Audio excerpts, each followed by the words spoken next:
un petit peu en pratique, voilà comment on peut remplir sa serre et avec quoi. Ben justement, bon, tout ce qui est nouvelle culture, donc soit par semis ou par plantation. Donc ici, on vend les oignons d'hiver, donc des bulbilles, donc il y a des jaunes et des rouges. Ben, je trouve que ça, c'est vraiment très intéressant à mettre en serre. On peut aussi les mettre dehors, hein, sans problème. Mais en serre, on a vraiment beaucoup moins de pertes et ça devient vraiment gros et c'est à l'abri des intempéries. Ouais, et des prédateurs aussi. Il n'y a plus tellement de la mouche mineuse et tout ça, il n'y a plus tout ça non plus. Donc c'est une période où il y a beaucoup moins de prédateurs, donc ça pousse beaucoup plus facilement. Alors, par exemple, toutes les semis de mâche. Donc toutes conviennent pour la serre. Donc même maintenant, hein, donc, on pourrait se dire, tiens, c'est déjà tard, maintenant, en serre, ce qu'on va semer maintenant, on récoltera à la fin de l'hiver. Donc c'est un peu long, hein, mais je vous assure qu'au mois de, à partir de mi-février, ça pousse, ben, on n'arrive plus à suivre, à manger la mâche. Donc, tellement... Et ensuite, lorsque les jours deviennent de plus en plus chauds, ben, elle risque même de monter. Et comme Ignace dit, là, on peut même encore la manger. Bon, voilà. Donc ça, c'est vraiment une culture pour... C'est vraiment au moment où on n'a plus grand-chose d'autre à manger en pleine terre, hein, en fait. Alors on peut encore semer toutes les laitues, donc toute saison, les laitues à couper. Bon, pour les laitues d'hiver, c'est peut-être déjà un peu tard, mais ça, je vais en parler après. C'est plutôt des repiquages qu'on fera à ce moment-là. Alors, on peut encore semer tout ce qui est des semis pour des crudités, pour fabriquer les mesclins. Bon, mesclin, c'est un mélange de toutes sortes de crudités. Donc là-dedans, on trouvera des laitues à couper, des chicorées à couper, donc, la roquette, la moutarde épinard, la verte, la rouge, donc c'est les moutardes japonaises, les mizuna, les épinards, et même des jeunes pousses de betteraves rouges. Donc on sème aussi comme ça en mélange. Hein. Même les jeunes blettes, donc belette ou bête, poirée, ouais. Alors on en parlait aussi des pourpiers d'hiver. Donc là ça pousse même tout seul. Le cerfeuil. Alors les feuilles de navet. Donc on appelle aussi mésophiles ou des quies. C'est vraiment la famille des navets, mais ça pousse plus en feuilles. Et vraiment à la fin de l'hiver, on a un tout petit navet, mais ça produit quand même, c'est plus pour manger les feuilles en crudité. Et le cresson, hein, je pense qu'il est dit.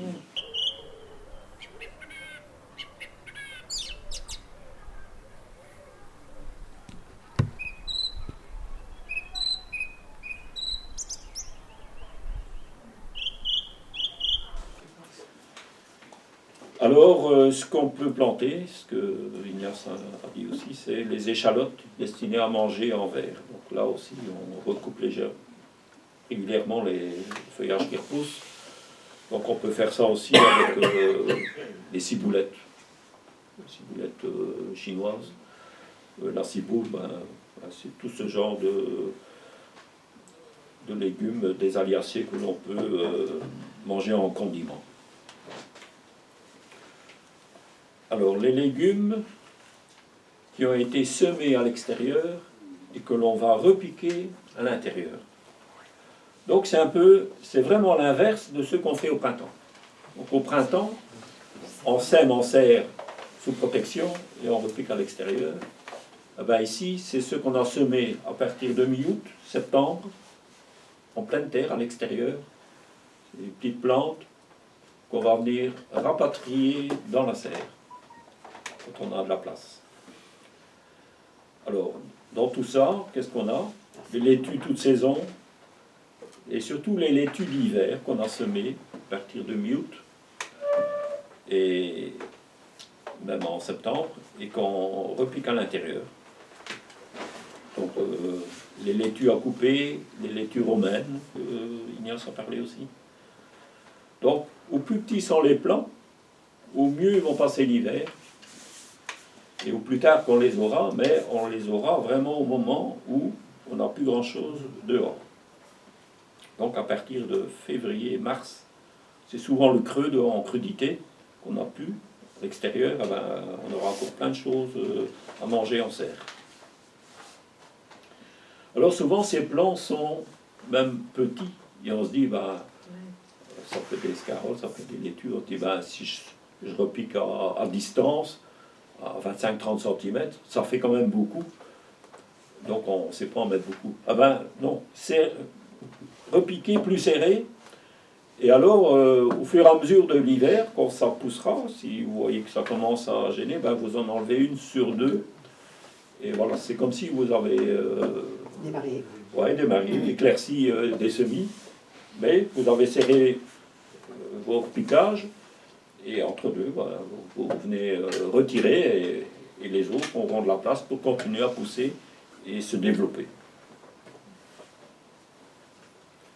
Alors n'oubliez pas non plus les chicorées, surtout les scaroles, bon, défrisées, mais alors les scaroles en cornet. Donc c'est plus tardif, donc les en cornet d'Anjou et de Bordeaux, ben, il faut déjà les avoir semés, hein, évidemment. Et là, cela en serre, ça devient vraiment magnifique en fin d'hiver. Là, ça tourne comme une pomme. Ouais, c'est pas si haut, hein, mais c'est un peu plus frisé, comme ça, un petit peu. Ouais, ça ressemble un petit peu à ça. Et c'est vraiment intéressant. Et, ouais, le goût, évidemment, c'est un peu plus amer qu'une laitue, hein, mais on dirait vraiment comme une tête de glace, là, un petit peu, laitue tête de glace. Mais c'est une chicorée. Alors, donc les petits plants passeront mieux l'hiver. Ça j'ai dit. Ils produisent en février-mars. Alors, il y a les autres cultures qu'on va rentrer avant les premières gelées. Alors là, je pense plus spécialement aux chicorées, donc scaroles, on dit frisées, qui sont à l'extérieur, qui se développent. Et dès la fin du mois, ici, bon, peut-être un peu plus tard en fonction de la saison, les premières gelées peuvent faire pas mal de dégâts. Et dès qu'il y a les feuilles extérieures là, qui sont touchées, après ça communique la pourriture au reste de la plante. Alors c'est bien de les rentrer anticipativement. Et alors là, vous prélevez des mottes près de la plante, donc qui est déjà assez développée, avec une bonne motte de terre, et vous venez les repiquer. Vous faites un bon trou là, vous les repiquez les unes à côté des autres, comme ça, et vous serrez bien la terre contre la racine pour qu'elle reprenne bien, et vous arrosez entre deux. Pas sur les légumes parce que vous risquez peut-être de mettre trop d'humidité, mais entre deux, juste pour que ça reprenne bien. Et ça va continuer à pousser lentement, donc tant que les radicelles se refassent, ils vont être un peu ralentis, mais ils vont continuer à pousser pendant tout l'hiver et en protection.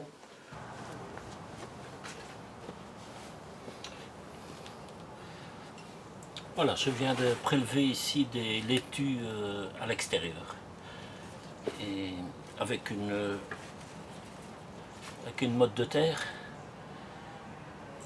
Et je viens ici repiquer ça en serre. Donc pas trop profondément, il faut que la base du collet soit au-dessus du sol. Sinon, les feuilles risquent de pourrir.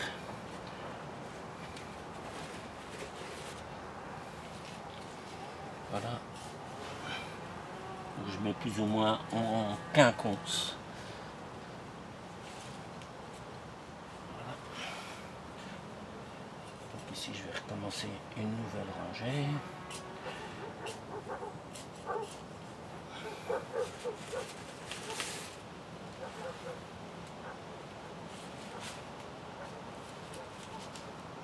Donc ces laitues ici vont continuer leur pousse tranquillement à l'abri des froids et profiter de la chaleur que procure la serre.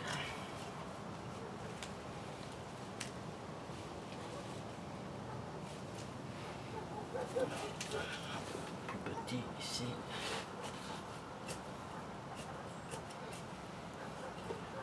Voilà, c'est comme ça qu'on rapatrie les cultures qui se trouvent à l'extérieur et ils continueront leur pousse durant l'hiver à l'abri en serre. Bon, ici je vais continuer avec des scaroles et des endives frisées pour continuer l'enjaugeage des légumes feuilles en serre.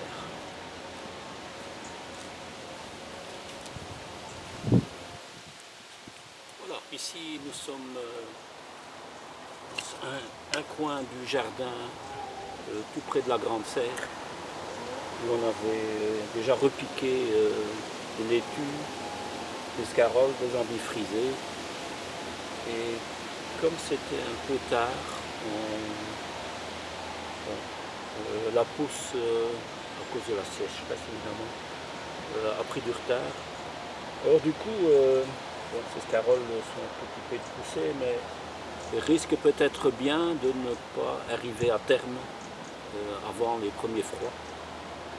Bon, les premiers froids souvent sont annoncés ici vers la fin octobre. Bon, avec le réchauffement climatique, peut-être que ça se produira 15 jours ou un mois plus tard, mais sans certitude. Donc il suffit qu'il y ait une nuit de gelée blanche et voilà, nos scaroles risquent peut-être d'être atteints et abîmés. Donc la pourriture pourrait gagner l'ensemble des plantes. Donc l'opération que l'on fait actuellement, c'est rapatrier tout ça en serre, puisqu'on a maintenant de la place. Donc j'ai déjà fait une partie des laitues. Les autres laitues qui sont le long de la serre, ben là, sont déjà plus grandes et pourront être consommées directement. Tandis qu'ici, ces scaroles-ci, ben voilà, ils ne pourront plus atteindre leur maturité complète avant l'hiver et c'est pour ça que je vais les rapatrier et les mettre en serre. Voilà, on prélève les plants avec des mottes de terre pour limiter l'arrêt de végétation. Bien sûr, les radicelles qui sont plus en profondeur seront brisées. Mais voilà, en serre, on va mettre ça avec la motte et un bon arrosage par la suite permettra une bonne reprise malgré tout. Donc, ici j'ai l'impression que ce sont des scaroles en cornet, donc ils poussent assez en hauteur et ce sont des variétés tardives. Donc c'est les cornets d'Anjou ou bien les cornets de Bordeaux. Et là, c'est vraiment pour la fin de l'hiver, la récolte.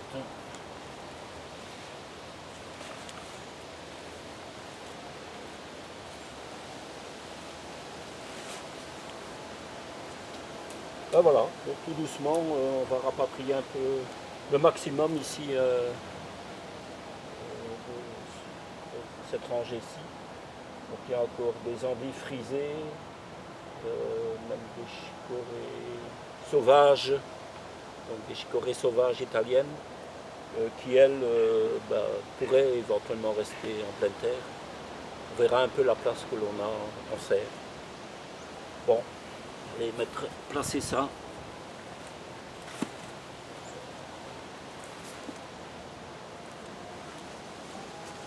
Je vous assure que même en serre, il ne faut même pas mettre de protection. J'estime que même quand c'est figé, par une gelée, parce que ça peut geler dans une serre aussi, mais ça se remet très vite. C'est vraiment quand il y a des plus grosses gelées que là, on pourrait mettre un voile P17. Si vous le mettez double, ça fait P34. Hein. Donc, parce que c'est le grammage, donc P17, c'est le poids d'un mètre carré de voile, donc c'est 17 grammes. Donc vous mettez double, ça fait 34 grammes. Donc on vend des voiles plus épais aussi, je ne sais plus c'est 30 ou... Mais en doublant, ça va aussi. Hein. Donc voilà, s'il fait plus froid, vous mettez double. Comme ça, c'est encore une meilleure protection. Alors, il y a d'autres légumes qui souffrent aussi du froid, ce sont les céleris à côte. Donc à côte blanche ou côte verte.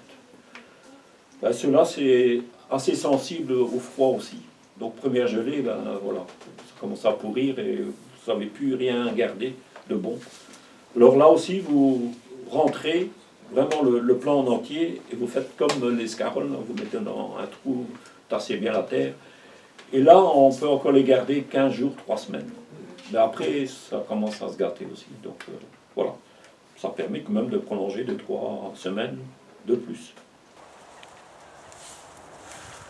Voilà, nous sommes le 7 novembre. Et ce matin, on a eu, enfin la nuit passée, on a eu une bonne petite gelée là de -1, peut-être -2. Bonjour Bernard. Bonjour Michel. On sauvegarde Oui, des bonnes choses. on va sauver ça, hein. Ah oui, parce que les céleris à côte, ça ce sont des céleris à côte là, elles sont vraiment magnifiques, céleris.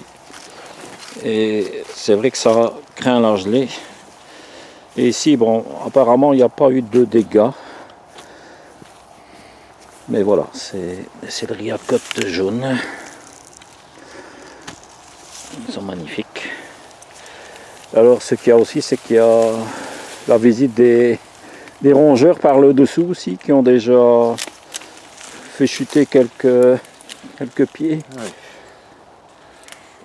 Et voilà, donc on va mettre ça à l'abri, Bernard. Oh oui, bien au chaud.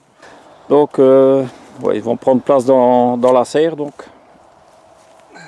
on a laissé un peu de place pour abriter les légumes fragiles.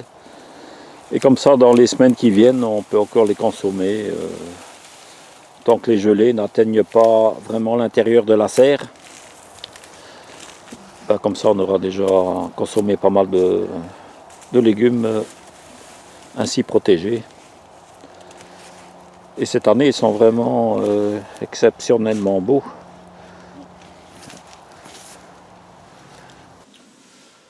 Les céleris graves, ben ceux-là, on peut les mettre aussi, bon, ceux qui ont de la place dans leur serre, c'est faire un trou et les mettre en silo. Donc ça permet de les conserver et d'avoir un accès facile. Mais ça, on peut très bien faire dans des bacs, dans une remise. Donc c'est pas la peine de s'encombrer avec ça dans la serre. Mais ceux qui ont de l'espace, ben, ils peuvent le faire. Donc, et c'est plus facile d'accès. Alors, il y a le repiquage de tous les choux hâtifs. Donc, on a parlé de ça le mois passé. Donc, tout ce qui est les choux blancs, donc les extra hâtifs, les choux pointus, là, les cœurs de pigeon, là.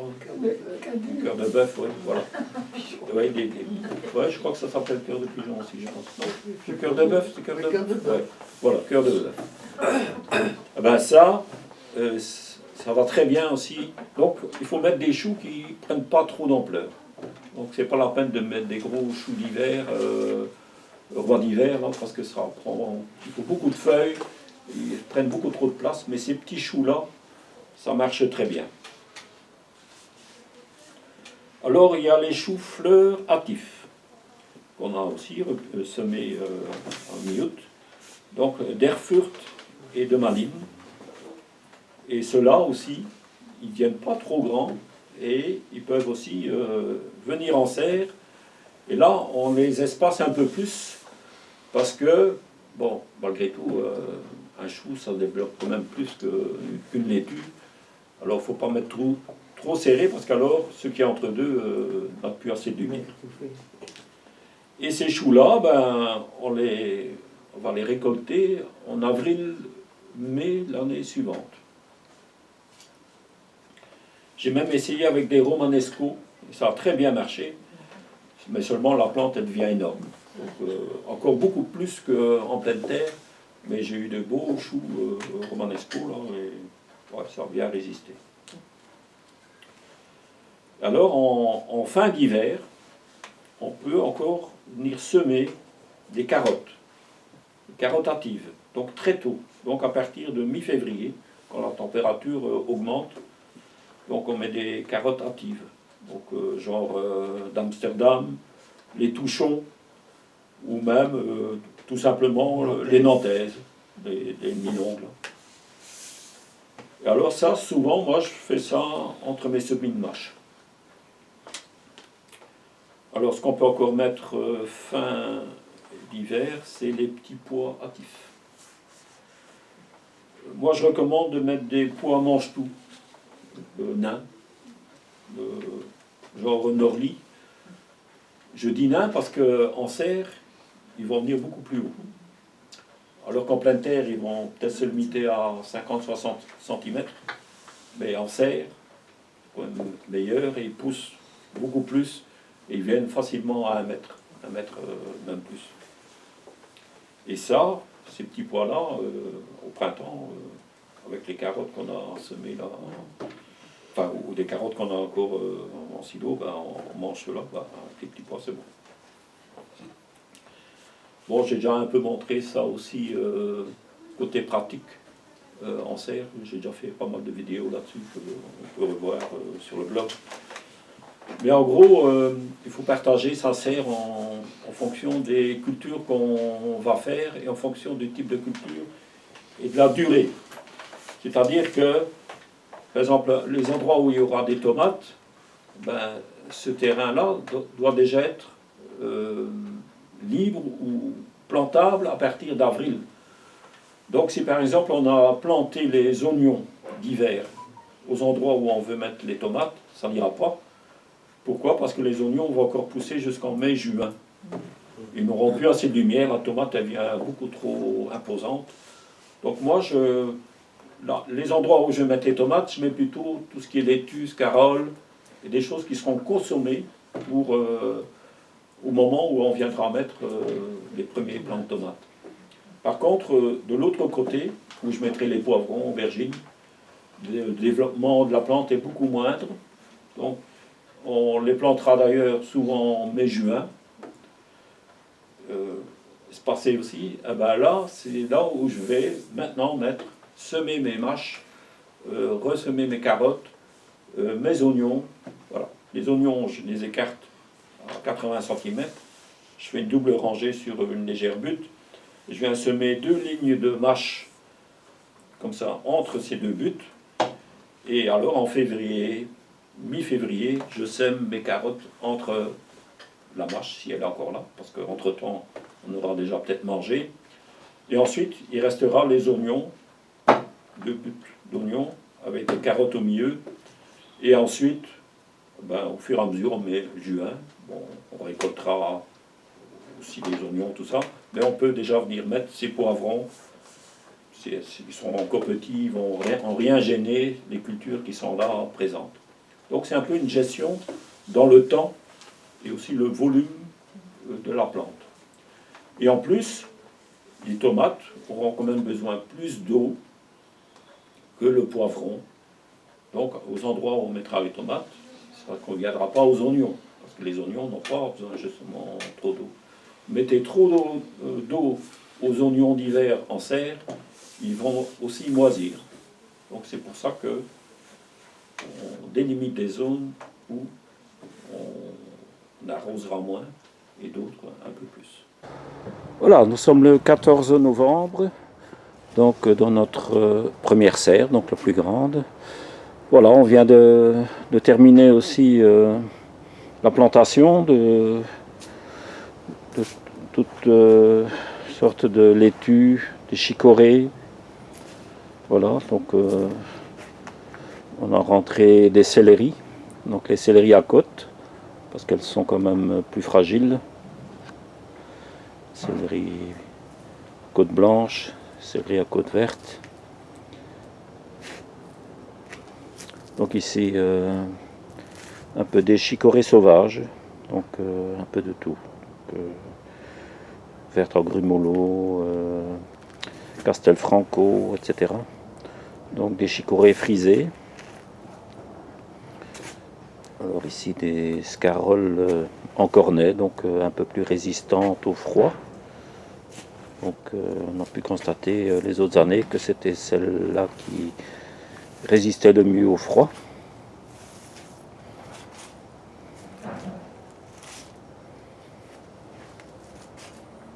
Et voilà, la serrée complète, des choux, quelques choux-fleurs, là, une vingtaine de choux-fleurs, des oignons radars avec des semis de mâche,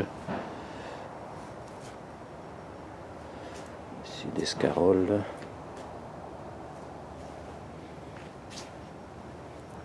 alors quelques touffes d'oseille perpétuelles, et là aussi des oignons radar avec des semis de mâche entre deux. Voilà. Ça ne lève pas encore, mais bon, nous sommes déjà en automne, les températures sont plus fraîches, donc ça lève un peu moins vite. Et voilà, les laitues de toute saison et les laitues d'hiver, voilà, sont déjà bien implantées, se sont déjà bien redressées. Voilà, ça promet d'avoir une serre toute verdoyante aux sorties de l'hiver et plein de bons légumes à manger.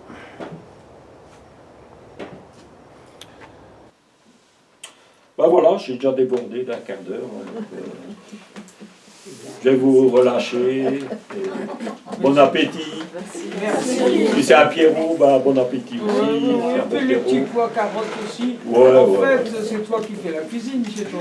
Non. Tu m'as l'air bien au courant. Je sais cuisiner, mais je laisse ça des mains plus Bah ouais, parce que expertes encore que moi. J'allais justement te dire, Allez, quand bon on est dimanche. tout seul au domaine des jardins, quand on vient Ah à ouais, deux, ouais. On se partage des toi les cuisines, les bois de jardin, Ouais. les peintures, ils ont pas Rien bien. n'empêche de céder l'un.